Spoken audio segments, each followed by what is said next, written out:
Hello everyone, first of all welcome to YouTube channel. In this video हम देखने वाले हैं ऑर्गेनिक स्पेक्ट्रोस्कोपी एग्जाम डोज। इसमें हम इम्पोर्टेंट जो पॉइंट हैं उनको कवर करेंगे हम। जैसे हम कार्बन है आपका एनएमआर काफ़ी इंपॉर्टेंट होता है जो नो। जैसे यूवी हो गया, आईआर हो गया, एनएमआर मास स्पेक्ट्रोमेट्री, ये काफ़ी 10 या से 15 नंबर आपका कंटेंट रखती हैं। किसी भी आप नेट का उठा लो या आप किसी भी IIT एंट्रेंस हो, एंट्रेंस में तो 1 या 2 क्वेश्चन आते हैं। नेट में इनका लेवल ऑफ क्वेश्चंस थोड़ा डिफिकल्ट हो जाता है। ठीक है, तो जो MSc एंट्रेंस वाली है उसमें तो सीधी डायरेक्ट क्वेश्चन ही पूछे जाते हैं। जैसे कई बार तो ये भी क्वेश्चन पूछ लेते हैं कि एक्टिव एग्जांपल दे देंगे, ये पूछ लेंगे कौन सा आपका एक्टिव है। एनएमआर एक्टिव इनएक्टिव के लिए हमने बताया था स्पिन वाले कंडीशन चेक करनी है, बस कई बार पूछ लेते हैं। माइक्रोवेव एक्टिव इनएक्टिव वाला क्वेश्चन पूछ लेते हैं। ठीक है, तो ये सिंपल भी होते हैं।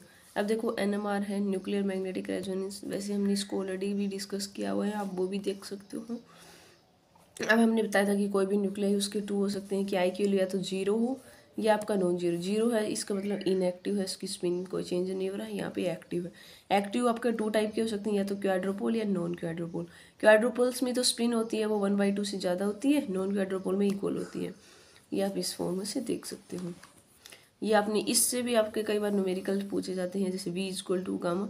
हमने देखा था कि जो प्रिसिशन फ्रीक्वेंसी डायरेक्टली होते हैं मैग्नेटिक फील्ड के, और इस कांस्टेंट को हटाने के लिए बीच में आता है गायरोमैग्नेटिक रेशियो। इसकी वैल्यू फिक्स रहेगी, वैसे ये चेंज नहीं होगा। बी की वैल्यू जैसे आपका गामा दे रखा है, प्रोटॉन के लिए इतना होता है, कार्बन के लिए इतना, ये फिक्स है। तो गामा आप निकाल लोगे, ये तो 4 टाइम्स होता है। वैसे कार्बन का 10 है ना, हाइड्रोजन का 42 समथिंग। अब BPM में वैल्यू निकालते हैं तो हर्ट्ज में कितनी बाई मेगा हर्ट्ज होता है। ये आपका इनसोटोपिक आपको सेम टाइप की सिग्नल देते हैं। ये DB निकालने का फॉर्मूला, ये तो सब में ही आता है। डबल बॉन्ड इक्विवेलेंट होता है। प्रोटॉन एनएमआर केमिकल शिफ्ट सबसे इंपॉर्टेंट है ये वाला थिंग्स, क्योंकि देखो IR जैसे उसमें हमें फंक्शनल ग्रुप की वैल्यू याद रखनी होती है, वैसे आपको NMR में डेल्टा वैल्यू किसके ऊपर PPM किस रेंज के ऊपर आती है। तो एक जनरल ब्रॉड आइडिया आपको होना चाहिए कि किस कंपाउंड की किस पे आती है। अब देखो sp3 है, CH कोई भी इलेक्ट्रोनेगेटिव आइटम नहीं है तो 0.5 से 2 होती है। आपको पता है कि इलेक्ट्रोनेगेटिव आइटम लगा देंगे तो बढ़ जाती है, तो 2 से 5 से ले। डबल बॉन्ड है तो 5 से 8.5। ट्रिपल बॉन्ड है इससे कम हो जाती है, इसमें एनाइसोट्रोपिक इफेक्ट लगता है। ये भी हमने ऑलरेडी डिस्कस किया हुआ है NMR की वीडियोज़ में। एल्डिहाइड प्रोटॉन की 8 से 10 होती है, कार्बोक्सिलिक की आपको पता है 10 से 12 होती है, OCH3 की 3.5। ये इंपॉर्टेंट जो वैल्यूज़ है ना वो आपको याद होनी ही चाहिए उस क्वेश्चंस को सोल्व करने के लिए। और फिर ये आपको पता है कि पास्कल ट्रायंगल जैसे हम निकालते हैं ना कि सिंगलेट है तो इंटेंसिटी रेशियो, डबलेट के लिए इतना होता है, ट्रिपलेट के लिए कई बार जैसे 3 दे दिया उसका रेशियो पूछ लेंगे, 1:3 रेशियो है या 3 रेशियो, ये इस टाइप का। तो ये भी पता होना चाहिए, आप एक क्वेश्चन आ जाता है इससे। कपलिंग कांस्टेंट क्या होता है आपको पता है कि डिस्टेंस 2 पिक के बीच की कितनी होती है, वही होता है सेपरेशन को। जैमिनल कपलिंग और डाइस्टीरियो, एक ही कार्बन के ऊपर दोनों हाइड्रोजन लगे हैं, 10 से 12 होती है। sp3 वाले की sp2 की कम हो जाती है, 1 से 3। विशनल कपलिंग ये देख सकते हो आप।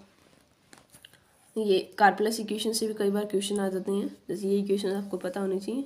एंगल मिलेगा तो आप कैलकुलेट कर सकते हो। 8.5 cos स्क्वायर थीटा 0.28। अब विजनल है तो फिर 0 से 90 के लिए 90 अगर एंगल के लिए हो तो ये वाली इक्वेशन यूज़ करोगे आप। तो यहाँ से आप निकाल लोगे जे की वैल्यू। ऑर्थो के लिए मेटा ये पता होना चाहिए आपको, क्योंकि कई बार क्या होता है कि जैसे डाटा दे रखा है आपके पास, यूवी का दे दिया, IR का दे दिया फंक्शनल ग्रुप का, और NMR का दे दिया, तो आपको इससे भी पता चल जाएगा कि आपका ऑर्थो है मेटा है पैरा। तो जे की वैल्यू भी काफ़ी हेल्पफुल रहती है न्यूमेरिकल प्रॉब्लम सॉल्विंग में, जब हम स्ट्रक्चरल इल्यूसिडेशन करते हैं कि ऑर्थो मेटा पैरा। तो यहाँ पे इसकी वैल्यू क्यों होगी, तो यहाँ से आपको आइडिया हो जाएगा कि कौन से हैं। ये आपको पता है कि 2 टाइप के प्रोटॉन हैं, जैसे आउटर प्रोटॉन होते हैं, इनर प्रोटॉन होते हैं। ठीक है, तो जो आउटर वाले प्रोटॉन होते हैं वो डिसिल्डेड होते हैं, उनकी वैल्यू हाई होती है। और आपको पता है कि शिल्डेड मीन्स लेस डेल्टा वैल्यू होती है। एंटी एरोमेटिक कंपाउंड के लिए आउट बाहर वाले शिल्डिंग होते हैं, इनर। ये सिंपल सा रूल होता है पता लगाने का।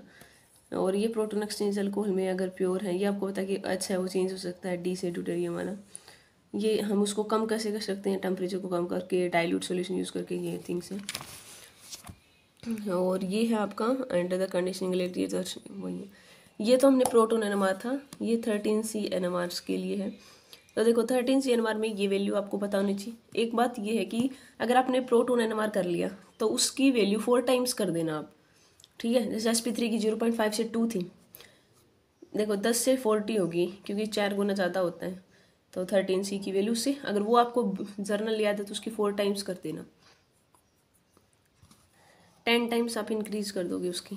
जैसे आप देखो sp3c, जो sp3 हमने देखा था वैल्यूज़ आपकी sp3ch वो 0.5 से 2 था। अब हम इसकी वैल्यू कितनी है आपकी 10 से 40 है। तो आप देख रहे हो कितना अप्रोक्स डिफरेंस है। ये आपका DPT एक टर्म आती है इस, और आई स्पेक्ट्रोस्कोपी हम नेक्स्ट वीडियोज़ में देखेंगे। तो आई होप आपको ये अच्छा लगा होगा discussion. Thanks for watching my channel.